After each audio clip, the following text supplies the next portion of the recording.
या न्यूज बुलेटिनचे सहप्रायोजक आहेत गोकुळ.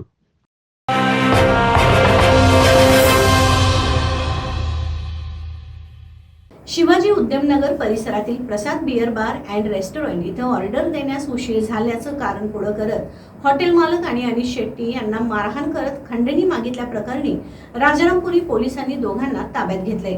मंदार दिंडे आणि फिरोज मुल्ला अशी त्यांची नावं असून या दोघांवर राजारामपुरी पोलिसात विविध प्रकारचे गुन्हे दाखल आहेत. यादवनगर परिसरात राहणारे मंदार दिंडी आणि फिरोज मुल्ला हे दोघे बुधवारी रात्री उद्यमनगर परिसरातील प्रसाद बिअर अँड रेस्टॉरंटमध्ये गेले होते.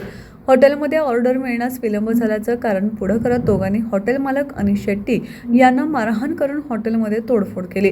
शेट्टी यांच्याकडे दरमहा 25,000 रुपये खंडणीची मागणी केली. या प्रकरणी अनिश शेट्टी यांनी दिलेल्या फिर्यादीवरून मंदार दिंडे आणि फिरोज मुल्ला या दोघांच्या विरोधात राजारामपुरी पोलिसात गुन्हा दाखल करण्यात आला होता. रात्री उशिरा राजारामपुरी पोलिसांनी मंदार दिंडे आणि फिरोज मुल्ला या दोघांना ताब्यात घेतलंय. या प्रकरणी पोलीस निरीक्षक सुशांत चव्हाण यांच्या मार्गदर्शनाखाली सहाय्यक पोलीस निरीक्षक सुप्रिया तुरांडे अधिक तपास करत आहेत.